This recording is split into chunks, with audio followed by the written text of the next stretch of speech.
कुरुंदवाड येथील श्री दत्तगुरू नागरी सहकारी पतसंस्थेच्या वतीने महिंद्रा थार या चारचाकी वाहन खरेदीसाठी सौ डी.जी. धनवडे यांना अर्थसहाय्य देऊन त्यांना थार वाहन प्रदान करण्यात आले.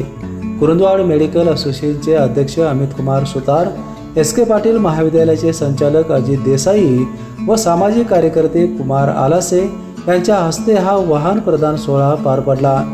जवळपास 16 कोटींचा टर्नओव्हर असणारी ही पतसंस्था अर्थसहाय्यासाठी शहरात अग्रेसर मानली जाते.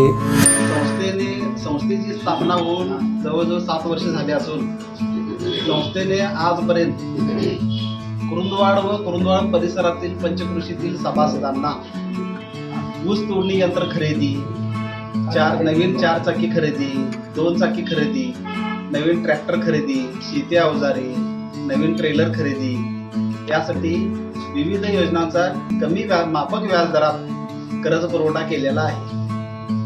तसेच संस्थेची आर्थिक उलाढाल आणि संस्थेची घोडदौड अगदी मोठ्या प्रमाणात सुरू असून संस्थेच्या सर्व सभासदांनी विविध कर्ज योजनेचा लाभ घेऊन संस्थेशी संपर्क साधून आपल्या गरजा पूर्ण करून घ्याव्यात ही संचालक मंडळाच्या वतीने विनंती. यावेळी पतसंस्थेचे chairman Vilas Patil, vice chairman Jitendra Saluke, संचालक किरण दळवी, आनंदा पवार, रविकिरण गायकवाड, मॅनेजर मिलिंद सूर्यवंशी आदी उपस्थित होते. बीपीएनसाठी कुरुंदवाडहून उमेश माळगे.